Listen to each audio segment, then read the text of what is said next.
दोस्तों, आपको पता है कि खमेनी की मौत हो गई। अब कई लोग ये कह रहे हैं कि साहब जनरली जब लड़ाई होती है तो स्ट्रेटेजिक टारगेट्स को अटैक करती है दुश्मन, जैसे कोई एयरफील्ड, जैसे कुछ कभी whatever is important that is targeted, military installations are targeted. तो आपने देखा होगा कि जब मिडनाइट हैमर हुआ था, राइजिंग लाइन हुआ था ऑपरेशन पिछले साल, तो ऐसे ही स्ट्रेटेजिक टारगेट्स को इन्होंने एड्रेस किया था। उस समय एम कुछ और था दोस्तों, इस वक्त एम कुछ और है। पहले मैं आपको शॉर्ट में बताता हूं कि हुआ क्या है और क्यों हुआ है, दैट इज मोर इंपॉर्टेंट। ये हुआ क्यों है भाई, इसका कारण क्या है।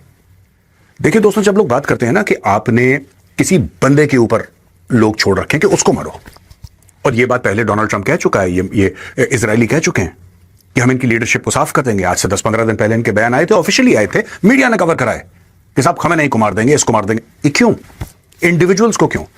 ऐसा होता है दोस्तों कि जब कोई डेमोक्रेसी होती है, लोकतंत्र होता है, वहां पे पावर जो होता है, ताकत जो होती है, वो आवाम के पास होती है, लोगों के पास होती है। लीडर मैटर करता है, लेकिन लीडर के जाने से चीजें रुक नहीं जाती। वहां पे लीडर गया, दूसरे लीडर को इलेक्ट किया, फिर वो जैसे तैसे देश को आगे ले जाता है। लेकिन जो ईरान का स्ट्रक्चर है, वहां पे एक खुदा है, सुप्रीम लीडर खमेनी। बाकी सारे लोग जो छोटे मोटे चुनाव लड़ते हैं, बाप वही है या था, और उसने आज तक चुनाव नहीं लड़ा। And he is the supreme leader. Islamic revolutionary guard core, जो सबसे तगड़ी मिलिट्री यूनिट है, मिलिट्री ऑर्गेनाइजेशन है, उसको रिपोर्ट करती है। प्रेसिडेंट ऑफ ईरान मसूद पेज़ेश्कियां, उसको रिपोर्ट, सारे मंत्री उसको, सारा पावर उसके पास। ऐसे में क्या होता है कि जब 8-10 लोग होते हैं जो पूरे देश को चलाते हैं, और वही पावर सेंटर है। पावर सेंटर आवाम नहीं है, पावर सेंटर जो है वो लोग नहीं है, पावर सेंटर वो 4-5 लोग हैं जो पूरे मुल्क को चला रहे हैं। ऐसे में अगर उन 4-5 लोगों को आप लुढ़का देते हैं, आप उनको न्यूट्रलाइज कर देते हैं, तो पूरा स्ट्रक्चर गिर जाता है। यही एम था दोस्तों यूएस का, और यही एम था इजराइल का, कि उस पावर स्ट्रक्चर को, ये 7-8-5 लोग जो हैं, उनको खत्म करो, अपने आप ढांचा ये गिर जाएगा, बाकी लोग संभाल लेंगे। अच्छा, ये हो सकता है कि हो जाए कुछ दिनों में, आपको ये पता लग जाएगा कि ऐसा हो चुका है, क्योंकि खमेनी को मार दिया। अब बाकी जो लोग बचे हैं वो खमेनी के नीचे ही हैं। खमेनी से और कोई पावरफुल तो था नहीं, खमेनी चला गया है, बाकी लोगों को ये लोग मारने की कोशिश करेंगे।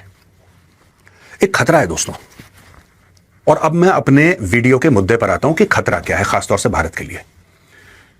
कुछ समय पहले डोनाल्ड ट्रंप अपनी फौजें भेजते हैं, दंदनाते हुए ये लोग जाते हैं वेनेजुएला और मडूरो को उठा के ले आते हैं, सिटिंग प्रेसिडेंट को। फिर ये कहते हैं हम तो उसको मानते ही नहीं थे, हम तो मानते ही नहीं थे उसको प्रेसिडेंट, तो हम उसको उठा के ले आए। वो ड्रग्स बेचता था, ये करता था, वो करता था।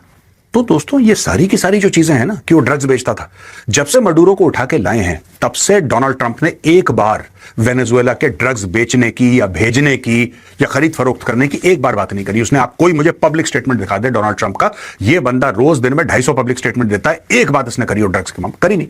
जो भी था उसके पहले था, उसके बाद ऑयल ऑयल ऑयल, यानी कि ड्रग्स एक बहाना था। आपको वेनेजुएला पे हमला करना था, आपने कर दिया। आपको मडूरो को उठा के लाना था, आप ले आए, अब आपने वहां का तेल हड़प लिया। यही चीज ईरान के साथ होगी। मैं, ये जो रजीम है ईरान की, ये मुझे बिल्कुल पसंद नहीं है। ईरानी लोग मुझे बहुत पसंद है, मैं बहुत प्यार मोहब्बत करता हूं ईरानी लोगों से, मैं बहुत इज्जत करता हूं उनकी। लेकिन ये जो क्लेरिकल रजीम है, ये खमेनी शमेनी की, I don't like this people very much. ये आज जाते हैं, अभी चले जाएं मेरी तरफ से, मुझे कोई फर्क नहीं पड़ता। लेकिन fact of the matter is कि इसमें खतरा है। जो इसको हटाने का पावर विल्ड करता है, उसकी कोई अकाउंटेबिलिटी नहीं है। मैं बात कर रहा हूं अमेरिका की। अमेरिका की कोई अकाउंटेबिलिटी नहीं है। अमेरिका कहता है कि क्यूबा जो है, हम एक फ्रेंडली टेक ओवर कर लेंगे। क्यूबा एक देश है, क्यूबा एक सॉवरेन कंट्री है। आपको क्यूबा ना पसंद आए वो अलग बात है, आपको ना समझ में आए अलग बात है। वेनेजुएला एक मुल्क था, आप गए, आपने उसके प्रेसिडेंट को उठा के आप ले आए। कल यही काम ये लोग करेंगे क्यूबा में, उठा के ले आएंगे या मार देंगे उसको, बोलेंगे हमने कैप्चर कर लिया, लाओ। ठीक है ना दोस्तों, बात यह है कि आपको लेसन्स लेने हैं। ये जो भी एक्शन हुए हैं, 2 हो चुके हैं आपके सामने, और तीसरा क्यूबा में, जिसके बारे में डोनाल्ड ट्रंप जब ईरान का एक्शन सक्सेसफुली कर लेगा, वो फिर क्यूबा जाएगा। मुंह में खून लग गया ना, मडूरो को उठा के ले आया, क्या हो गया? ईरान में खमेनी को मार दिया, तख्ता पलट कर दिया, क्या हो गया? चलो एक काम करते हैं, क्यूबा चलते हैं। तो ये सारी की सारी चीजें फिर नवंबर का जो मिड टर्म इलेक्शन है, उसमें सुनाने को रह जाएंगी।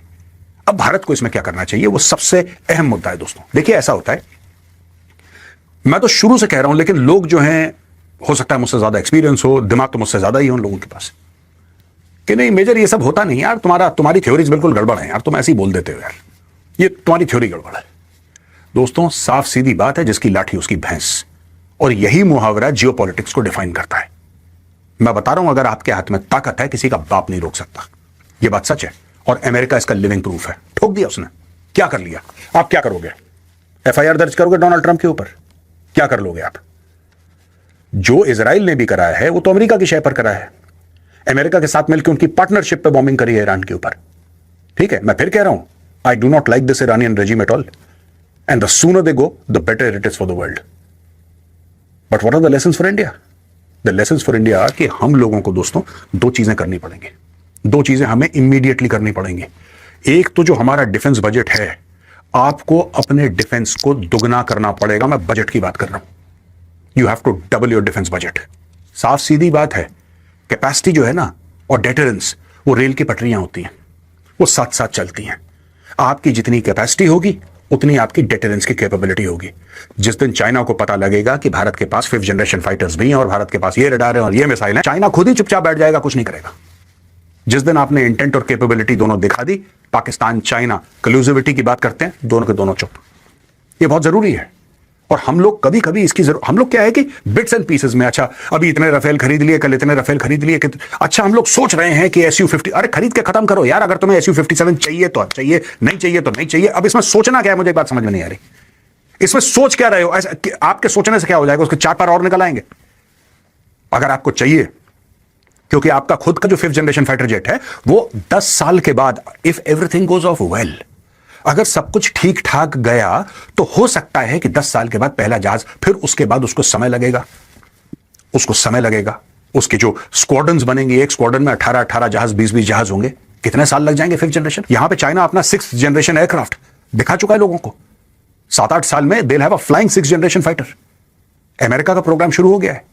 तो आप एक ऐसी वॉलेटाइल नेबरहुड में रहते हैं वे you can not afford to be blind to such challenges.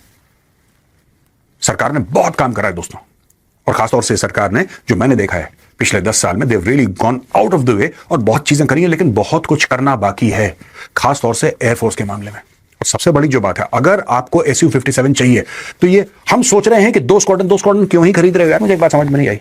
2 squadron का करोगे क्या? 2 स्क्वाड्रन का क्या करोगे? Why don't you just say that we want to buy 10 squadrons? End the story ना।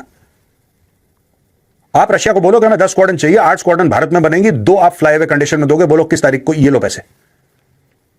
क्या अमेरिका आपके ऊपर प्रेशर डालेगा? बिल्कुल डालेगा। क्या अमेरिका आपके ऊपर सैंक्शंस लगाने की कोशिश करेगा? बिल्कुल करेगा। नई बात है ये। जब आपने S-400 लिया था, अमेरिका ने सैंक्शंस की धमकी नहीं दी थी।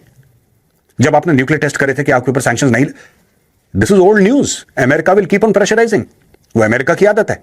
You have to find a way around all of this. आपको चाहिए, देखिए रेल की पटरी है, ठीक है जी, एक तरफ आपकी कैपेसिटी है, दूसरी तरफ आपका डेटरेंस है, और ये दोनों एक साथ चलते हैं, ना आगे ना पीछे। जितनी कैपेसिटी उतना डेटरेंस। आपको अपनी कैपेसिटी ऐसे बनानी है कि भय बिन होए ना प्रीत। ये आपकी कैपेसिटी होनी चाहिए। आपको क्या लगता है कि पाकिस्तान ने बीच में कभी पहलगाम कर दिया 26/11? ये पाकिस्तान क्यों करता, कभी सोचा है आपने? ये चाइना जो कहता है गलवान में PP-14 पे आ गया, मैं ऐसा करूंगा, मैं अंदर आने की कोशिश करूंगा, ये चाइना क्यों करता है? कभी सोचा है आपने? Capacity, deterrence. एक बार आप लोगों ने इन दोनों को, चाइना पाकिस्तान को, इंटेंट और कैपेबिलिटी दिखा दी, शांति ही शांति है। और दूसरी चीज जो भारत को करनी है दोस्तों, now it is time to start arming Afghanistan. मैं आपको बता रहा हूं, it's time to start arming Afghanistan with immediate effect. भाड़ में गया डोनाल्ड ट्रंप जो सोचता है, hell with it, doesn't matter. It's time to start arming. अगर आपको हवाई जहाज देने, हवाई जहाज दीजिए। एयर डिफेंस इक्विपमेंट देनी है, दीजिए। आपको पिनाका देने हैं, दीजिए। मैन पैड्स देने हैं, दीजिए। आपको आर्टिलरी गन्स देनी है, दीजिए। आपको जो साजो सामान देना है, जो हथियार देने हैं तालिबान को, अफगानिस्तान को, India should go ahead and supply those things to them. Give it to them free of cost. कोई पैसे की जरूरत नहीं है। We don't want any money from Afghanistan. आप जाइए, उनको दीजिए, जैसा देना है दीजिए। दोस्तों, stable and strong Afghanistan is India's biggest bet against the shenanigans of the ISI।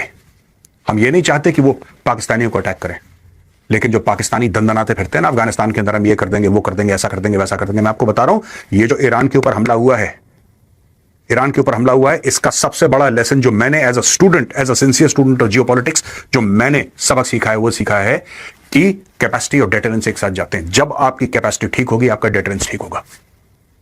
आपको क्या लगता है ये भारत के अंदर ये सब बदमाशी करने की कोशिश नहीं करते? क्यों? जब जस्टिन ट्रूडो था प्रधानमंत्री कनाडा का, तब आपको क्या लगता है कि खालिस्तानियों को आशीर्वाद किसका था? इनको पता है कि भारत के अंदर ऐसा नहीं कर सकते कि आके दिल्ली में बम मार दिया। They know they can't do that. तो ये अंदर ही अंदर डीमा कैसे पैदा करते हैं जो अंदर का स्ट्रक्चर को खोखला करने की कोशिश करें। मुझे याद आता है उस सीआरपीएफ ऑफिसर, मैं कुछ साल पहले दोस्तों गया था दंतेवाड़ा, और मुझे उस सीआरपीएफ ऑफिसर याद है, बड़ा शेरदिल, बड़ा डायनेमिक ऑफिसर, और उसने मुझे बताया, ऑफ कैमरा बताया उसने मुझे, कहते हैं कि सर यहां पे हम नक्सलियों के खिलाफ ऑपरेशन करते हैं और दिल्ली में मेरे खिलाफ ये लोग केस फाइल कर देते हैं। और मुझे उस दिन इतनी बेबसी की फीलिंग हुई कि ये इकोसिस्टम भारत के अंदर काम कर रहा है।